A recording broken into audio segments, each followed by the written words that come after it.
9 a.m., Monday through Saturday. He always says, I hope somebody fun comes in to talk to. They come here for a date. Brent and Colleen Farr were high school sweethearts. Married 33 years. He's still my guy. They've lived an amazing life together. She promised to love him in health and sickness, in times that were good, and times that were everything but good. It was a Sunday morning, just kind of a lazy morning, but I heard kind of a snort and looked over, and he wasn't breathing, he was turning purple. My son just remembers how frantic my voice was. They came in and said that he tested positive for cocaine, and I was just blown away. Many times the drugs cause spasms in the blood vessels, and those spasms or constriction of the blood vessels restricts flow of blood and oxygen to the tissues, particularly the nerve tissues. Life will never be the same for Colleen and Brent. His vascular system was deprived of oxygen for too long. It takes only 60 seconds. His world is a small room, his man cave, where he passes the time. It wasn't always this way. When I got on the elevator, I was just sick to my stomach about what our lives were going to be like after that. It was scary. Thomas was just 13, their only son. I just remember being confused. Hi. At the bagel shop, everyone knows their names. Everyone here knows this is Brent's table. He's my bro. He's awesome. He's doing a great job in surviving. Brent says he tried cocaine twice in college. It was the euphoric feeling, the escape that he remembered. Years later, he lost his job, depressed. He looked for help in the wrong place. He remembered that feeling that stays with you always. And you don't know if one time is going to make you an addict. Just don't do it, please. Colleen has never brought it up with her husband. Not even once has she asked him why. It's not going to help anything or solve anything. I'm happy. I know I chose to do this. I have a wonderful life. 13 years later, and decades after I Do, Brent too gives all he can to Colleen. And while he sits, his son stands 6 feet 5 inches tall. The way he treats my mom, learning from him that way. Treats her the best, you know, it's all he has. Some consequences are lasting. I absolutely love him. I do. But then again, sometimes love is too. Redemption can still come if you believe it can. It wasn't real hard for me to forgive him because he was the same person that he was the day before. Through ties that bind and free. Heather Simonson, KSL 5 News.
Up in there, I was going to day, really lying on the phone, got clown. I was on my phone, I had to burn, and the 30 new friends. That was the first time I was in the river. I regarded I will think I was friends of you. I was parties for drugs, wasn't to be here.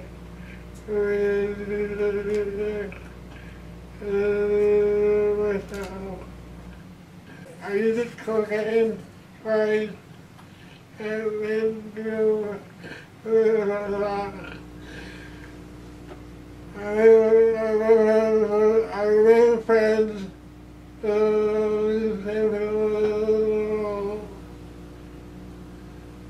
I sort of be together.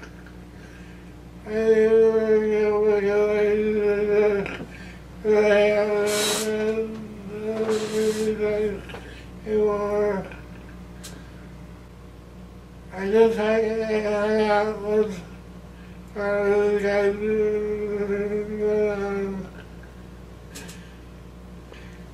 sitting there, I was job,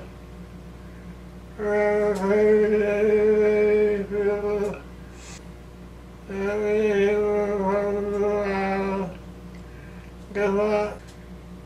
I had a friend that was running happy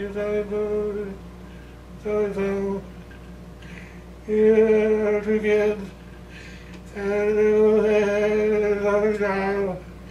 They really just wanted to do it for me. I can get from the railway. Next time I can tell myself and I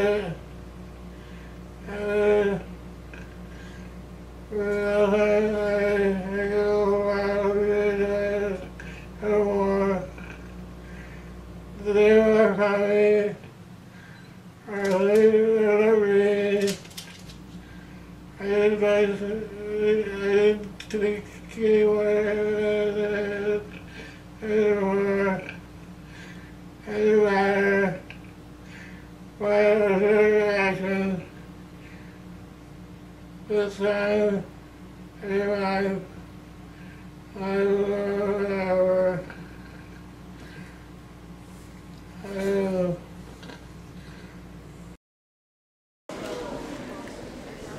Now, let's give a warm vaudeville welcome to Brent Farr.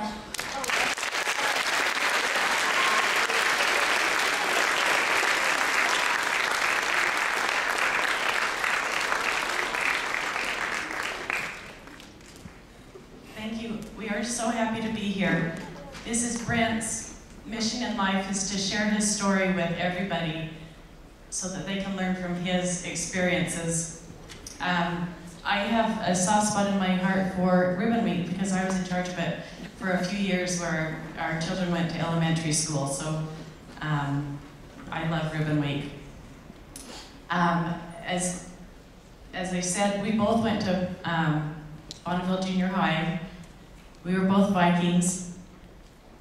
Brent really was the class clown. He made everybody laugh. He had a girl that he had a crush on, and he was talking to her one time in the hall, and he laughed a little bit too hard, and a booger flew out of his nose and landed on her arm. And he was just mortified, and she laughed, and from then on she has called him Boog.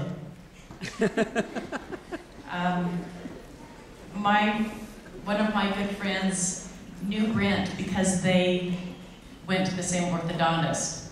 And I didn't have braces, so I couldn't join in on the orthodontist talk about braces and elastics and things. And at one point I wanted to meet him, and I even wished I had braces so I could join in on the talk. But we did become friends, even though I didn't have braces. And in high school we started dating. 4 years later after that, we were married. We have 2 children, as you saw in the videos, Amy and Thomas. Brent was a really fun dad. He always made us laugh. He would take the kids fishing, and Amy, our daughter, she is an athlete, and she would go running with him. And we would spend many a day at baseball games for our son Thomas. He has always been very physically active. He used to be a bike racer, and then he started running in the hills above our home and got into mountain running racing. And my favorite photo is one that they showed up here of him in a 50-mile trail race that he ran. And he's very proud of that picture, and rightfully so. He took second place in his division and finished that race in 9 hours. I would still be up there because they would have had to bury me on the trail. Life was good for our little family, and then Brent lost his job.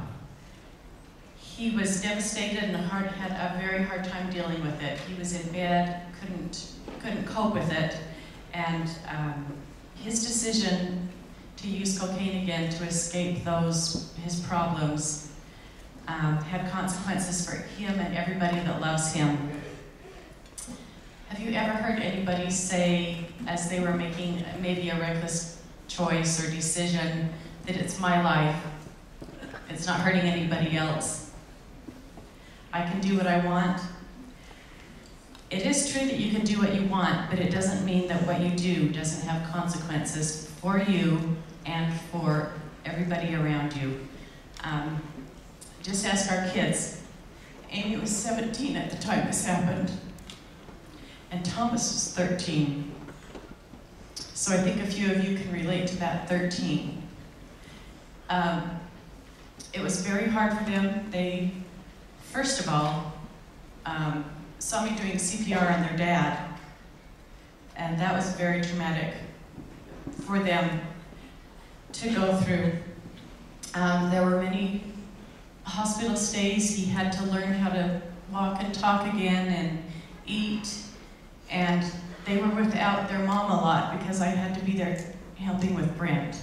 And they both love him very, very much and have become very compassionate people, I think, because of this. But there were definitely consequences for them from his decisions.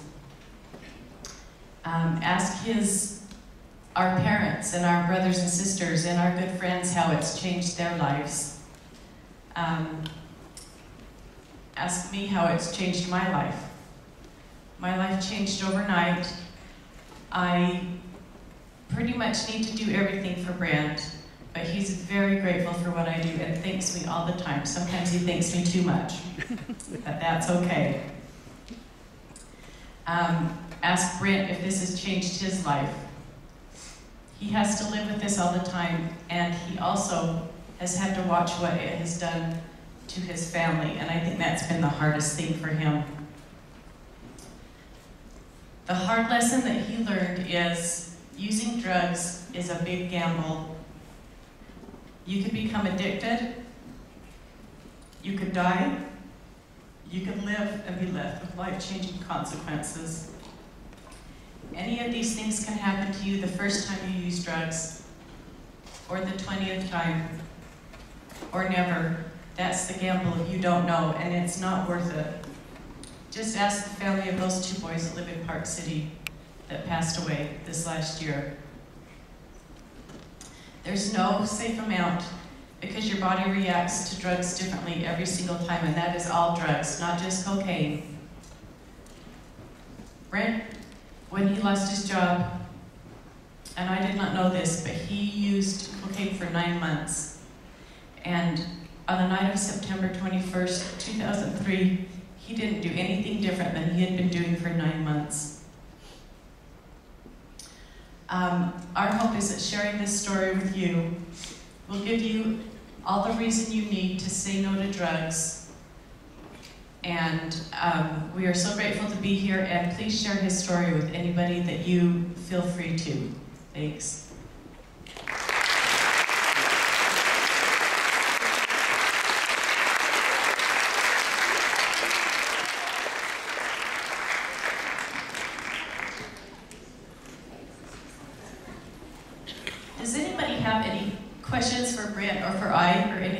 wondering about? No? Okay, because we would be happy to answer any questions if you have some. Yes? Pardon?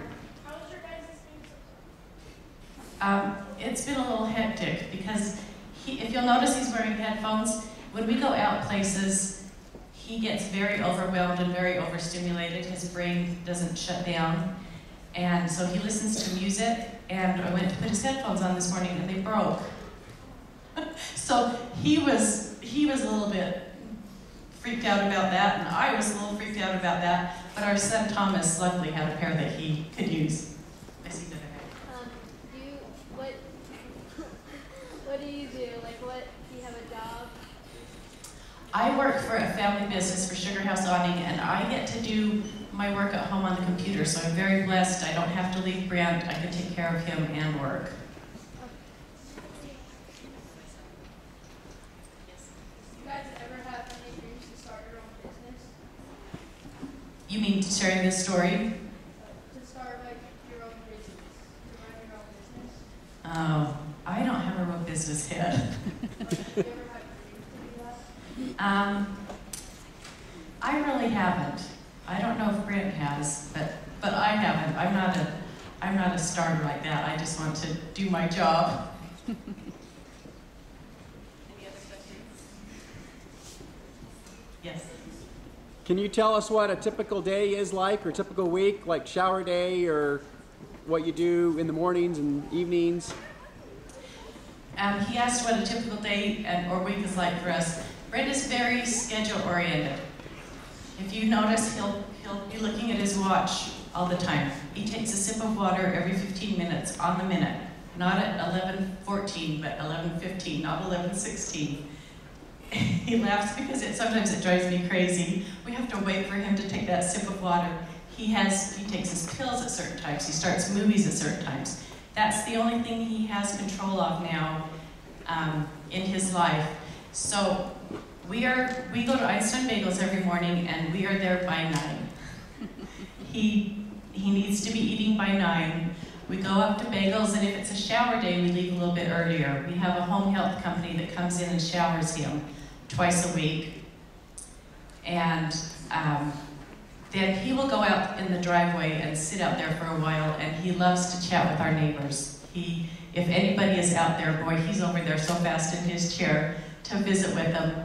And then after about 1 o'clock, he takes a medication that makes him extremely tired and relaxes his body, and he can't sit up in a chair. So he is in his hospital bed from about 1 o'clock on through evening until the next morning. And he loves his Blu-ray player and his Blu-rays, and he has his day scheduled out, what he's gonna watch. He watches Seinfeld every morning. He has all of the episodes. And that's pretty much his day. He sometimes will fall asleep and take a nap, but he is just in his little man cave. Did he have any other health problems before the drugs? No, she asked if he had any health problems before this, and he didn't. He was a very, very healthy person and had never known any health problems before.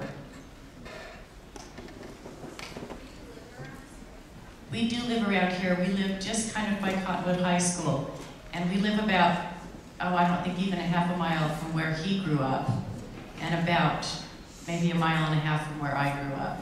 So this can happen to anybody. This happens to people in Salt Lake that go to Bonneville Junior High.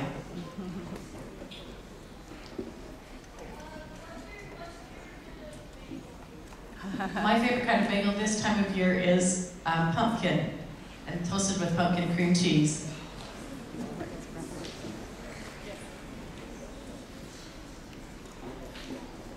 I thought I saw another hand over there, no?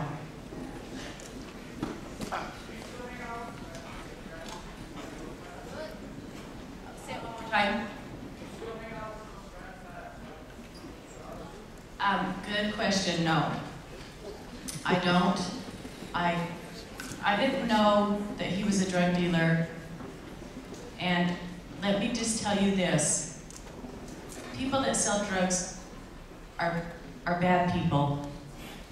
They will do anything for themselves. They don't care who it hurts, they just want to make money. This friend knew our family well, knew our 2 kids, knew that Brent had lost his job, that things were going to be difficult for him, and he was more than happy to sell Brent drugs.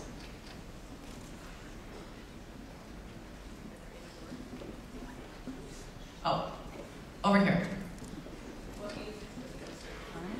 What music does he listen to? Good question. The Beatles are his favorite. He has everything from the Beach Boys to Def Leppard, Metallica. He's got the gamut. He likes them, but they're all from when we were young. He's not big into, and the movies that he watches are older movies that he's already seen. Sometimes he has a hard time processing and new movies and songs and things. He tends to like things that he already kind of knows. Holler out if I can't see your hands. Okay. I do take him places. We've gone to the zoo and to the aquarium and places like that. He tends to just like kind of do his little routine. So we don't do a whole lot of other things, but we do go to bagels every morning. That gets him up and dressed and out of the house, and there's a lot of friends up there that are regulars that are so cute with him.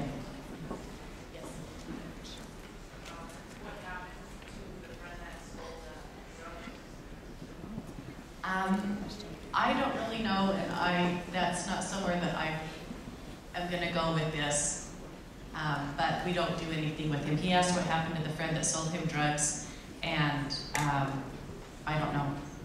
We just don't have anything to do with him anymore. Yes. What's the longest race he ever ran? The longest race he ever ran, he did the Wasatch 100, and he didn't finish it, but he did 69 miles of it.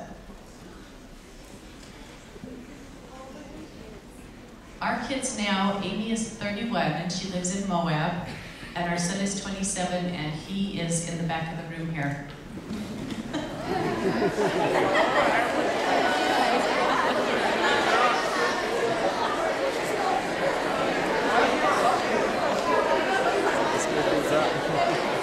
Are there any other questions? Yes? Why is your son not up there? Why is he not up here? I don't know. Do you want him to come up here?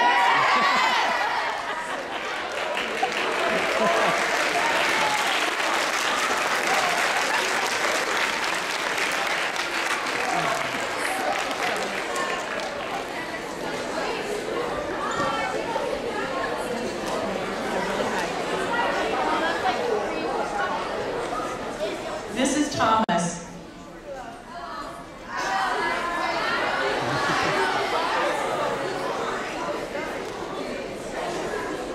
Hello? Can you hear me? Okay. I don't know, what do you guys want me to say? Do you guys have any questions for me?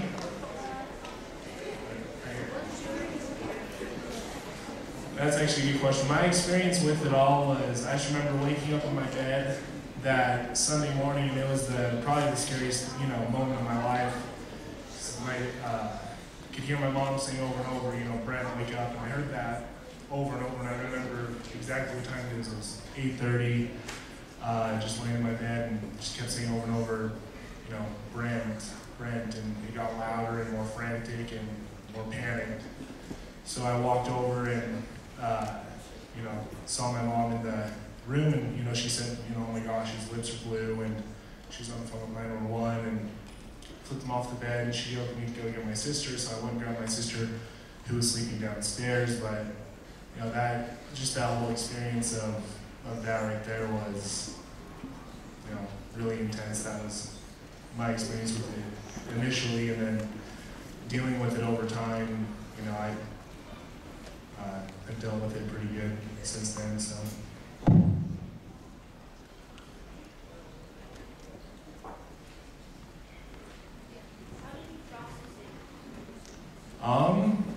I processed it like, basically I just acted like everything was fine.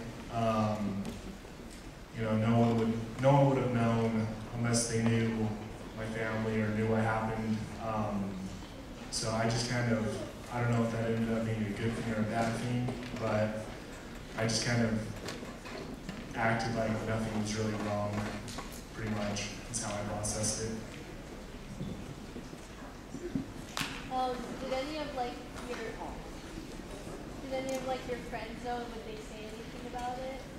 My friends, they would bring it up. There were friends that knew my family, and you know, news travels pretty quickly, and they would come up to me in school, and even kids that I didn't really know that well, they'd come up and say, you know, sorry to hear what happened to your dad, and you know, my friends, all my friends knew about it, and, which was really nice that they helped me out with that.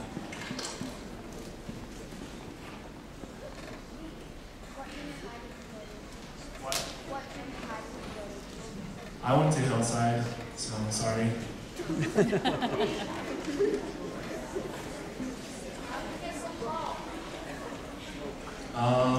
Didn't do drugs.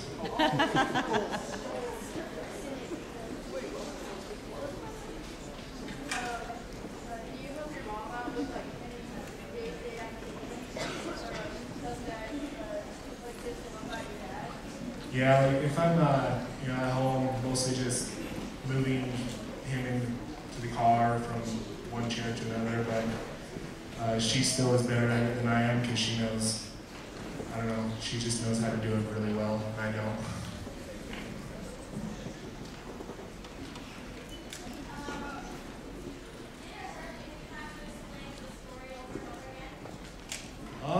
At first it was kind of hard to have to explain it over and over again, and still today it's not necessarily hard, it's just, I guess it is hard, just thinking about it over and over. I never, you know, I always think that I get over the initial, you know, telling the story and everything, but it still, you know, brings back those like memories and emotions, and it's kind of intense, but it's fine.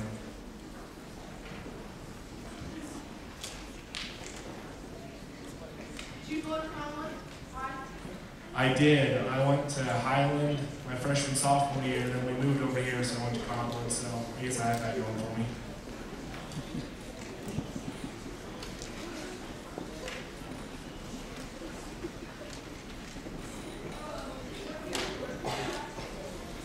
Where do I work at? I work at Vivint. I don't know if anyone's heard of that.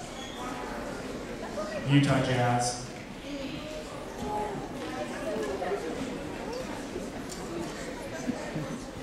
She lives up in Moab, having fun all the time.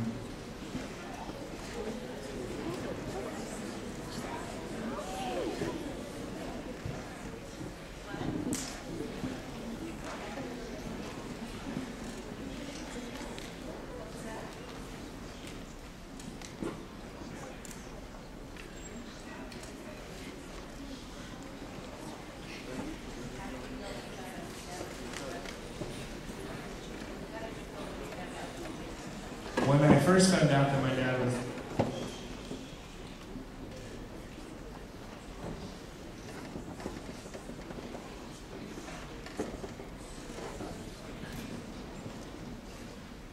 when I first found out that he did drugs, I didn't.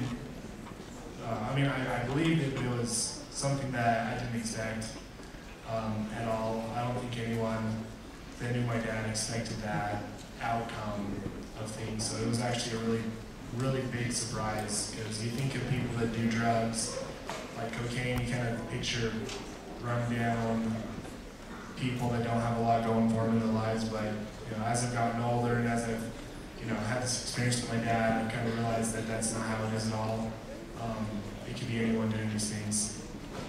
So we'll do a couple more questions.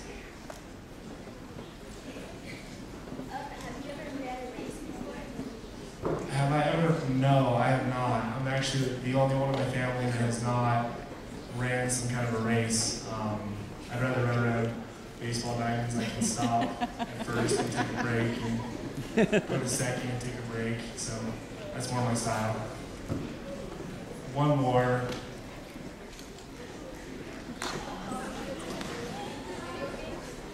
Do I play video games? I did a little bit in high school, but every time I would buy an Xbox, I'd always end up selling it later. So, I don't know, some shitty game. Thank you guys so much.